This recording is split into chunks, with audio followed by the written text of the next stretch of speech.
programs randomly like this, but I'm actually making this show in response to a question which one of my viewers asked me.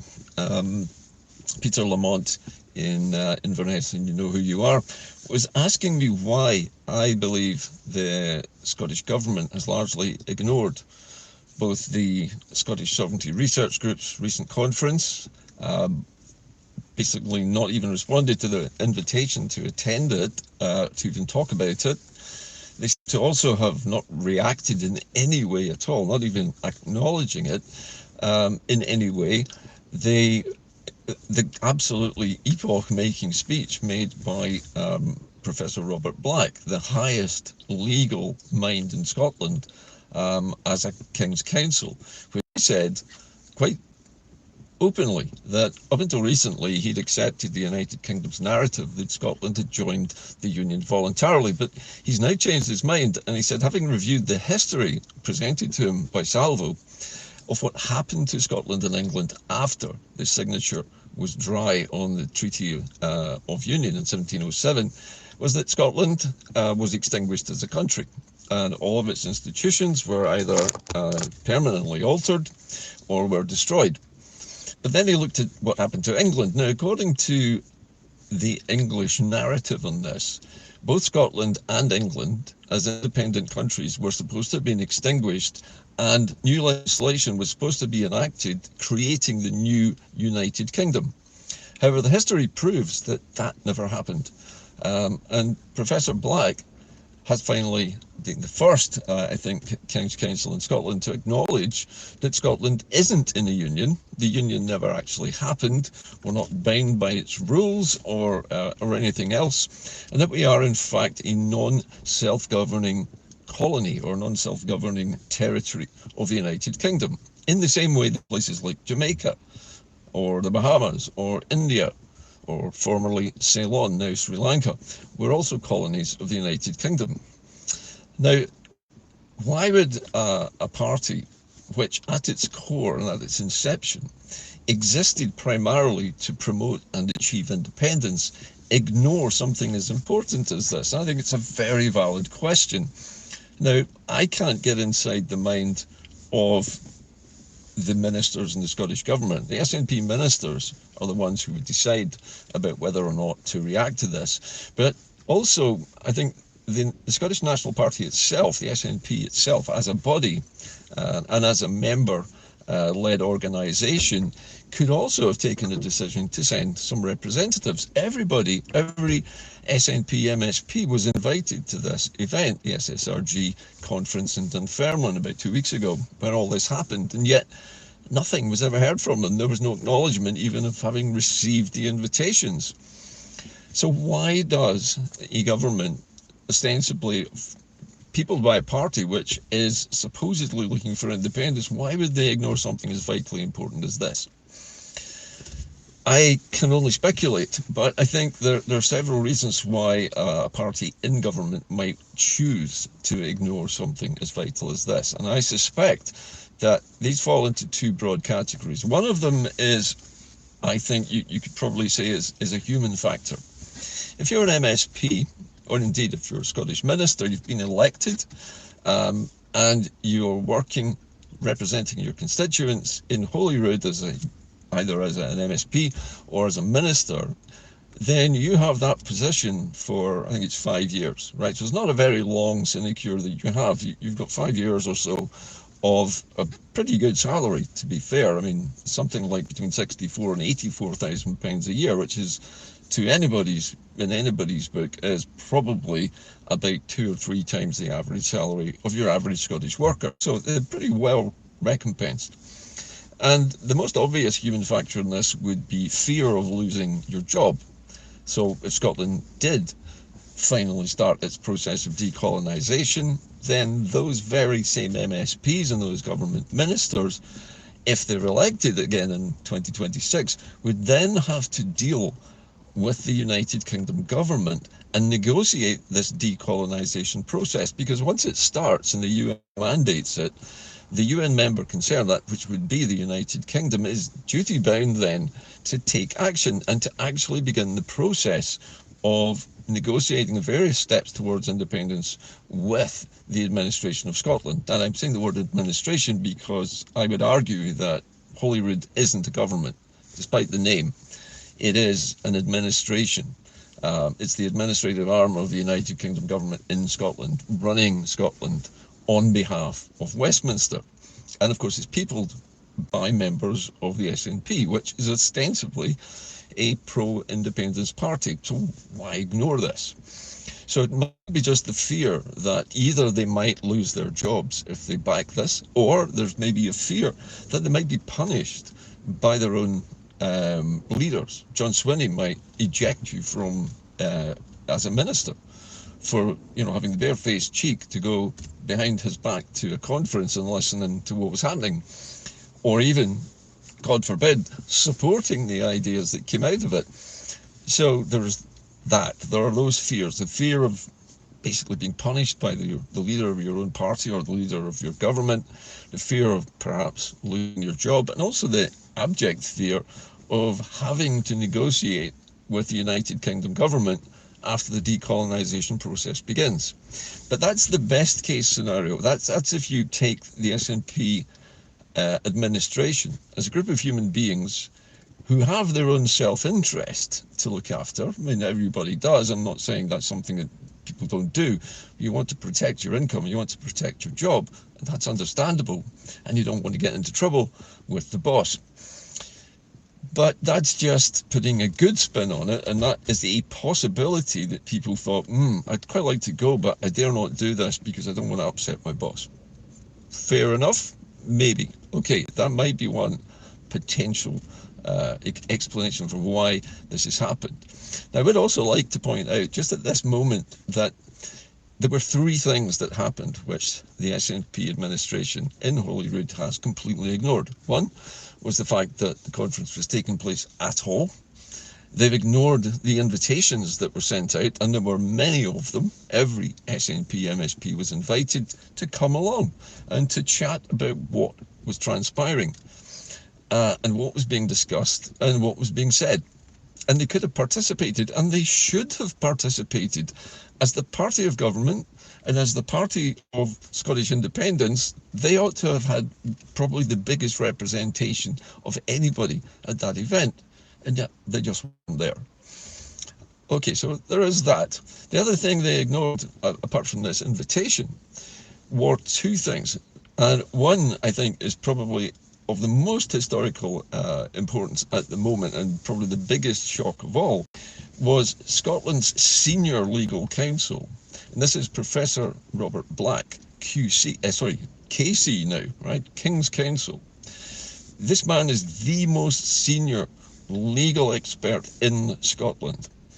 And he publicly changed his opinion of Scotland's constitutional situation from being part of a voluntary union, which he had accepted all of his working life until last year, when he finally saw the historical evidence of what actually happened after the Treaty of Union had been signed. And then he said, after he saw that, he realized that the union had actually never come into effect in the first place, and it was in fact just a fiction. England continued to exist. The English government remained unchanged, its parliament unchanged, its location unchanged, its monarchy unchanged. It made no effort to extinguish itself whatsoever, as they said they would, and it did not introduce legislation to create a new United Kingdom state. It just rebadged itself, i.e. England, the Kingdom of England, as the United Kingdom, or in fact at the time calling it Great Britain. And that was uniting supposedly Scotland and England together in an equal union, when in actual fact they simply added Scottish territory and all of Scotland's resources and all of its people to England as an extra bit of England, but calling it Great Britain. So because Robert Black said this, he then went on to say that decolonization was now the most suitable route for Scotland to seek its justifiable reclaiming of its own independence. And remember, that because Scotland isn't part of a union, it's not been ratified in any way, shape or form in Westminster, technically we don't really need to become independent of anything. But in order for this to be recognised widely, he also said and acknowledged that Scotland would need to go to the UN and request being added to the list of nations for decolonisation. Now, currently the list is about 17 countries. If Scotland becomes the 18th country, then obviously it's a bit further down the queue. But on the other hand, Scotland has all the ingredients necessary to meet the criterion for being a non-self-governing territory. A territory which has a small amount of autonomy, but in which the major decision-making about overseas trade, foreign relations, defence, and so many other things are actually controlled by a parliament in another country. So that was very important. Robert Black's opinion was earth-shattering because it's the first legal opinion from a KC, and in this case, the top KC in Scotland, the highest legal expert opinion in the country, to come out and say this was really world-shattering. Now, I'd mentioned already in previous broadcasts the Scottish Sovereignty Research Group and Salvo, and particularly Salvo and its efforts to actually initiate the process of decolonisation by presenting a huge dossier of historical facts, which incidentally the English state does not dispute. They can't dispute them because they wrote the history themselves. The winners always end up writing the history. And the history books show that Scotland wasn't actually accepted into any kind of union at all. It was just added to England's crown and became part of Greater England as Great Britain. But because of all of this, Salvo, having presented this in a document, which is now going to the Secretary General of the United Nations in New York, and it is being presented by a non-government organisation, a human rights legal practice in Europe, and their representative is going to present this to Antonio Guterres at the United Nations. Now, this is also a huge deal, and it's the kind of thing that you would have expected the Party of Independence to be jumping up and down with delight and saying, fantastic, we really want to back this. We want to include this in our policy. And yet, tumbleweeds rolled across in front of us. There was nothing, no word, radio silence from the SNP administration for some reason, and we still don't know why. The other speculation I have for the reason why, and nobody's going to like me saying this, is that our government, our Scottish government in inverted commas, but the administration which runs our country at the moment, is peopled by politicians who are largely obeying the British influence coming from Westminster. John Swinney has said, and Norrie Hunter echoed this in a recent programme on Hodma Jacob, he said that the Scottish Government would work constructively with the United Kingdom Government, all sorts of new issues, and collaborate and all the rest of it. It was all terribly friendly and polite, and the Scottish Government was going to work with Westminster. Now, forgive me for saying this, but when you're a government which espouses full independence from another state, you don't work with that state. You don't happily go to meetings with their ministers and discuss important matters of national importance unless you've accepted their narrative. And that's the only explanation I can think of which actually makes sense in this case. I know that there are thousands of SNP members who are desperate for independence and would never countenance this kind of activity or this kind of attitude, and are probably just as baffled, frustrated and angry as the rest of us. And so I'm not bashing the SNP as a party, but I'm certainly not going to pull my punches when I talk about John Swinney or Kate Forbes or any of the other Scottish ministers. Mike Russell, for example, what the hell is he thinking? Mike Russell is the minister in charge of constitutional affairs. And here is a massive piece of news about the Constitution of Scotland, and he said nothing about it. Not a word. He knows about it. He has to know about it. It's appeared all over the social media network. And yet nothing, not a whisper, has come from Michael Russell. So the only explanation for this is they are doing what the British state does. When any mention of the potential of Scotland to free itself from the Union is made public, and that to blanket. They give it no media coverage. They don't reply to letters. They don't reply to invitations. They pretend like it's not happening so that they can say, la, la, la, la, la, I'm not listening, and we get nothing. We get no response whatsoever, just complete silence. And I'll bet you any money, if I were to say right now, Michael Russell, if you're watching this program, get in touch with me and let me know why you never replied to the invitation to attend the Scottish Sovereignty Research Group's recent conference. Also, tell me why you never responded to Professor Black KC's massive legal opinion that Scotland is not in a union. You're the constitutional minister, for goodness sake. You should be responding to that straight away with joy, accepting it as the new reality, the reality that's been concealed from us. All of these things you should be doing, Michael. Why are you not doing them?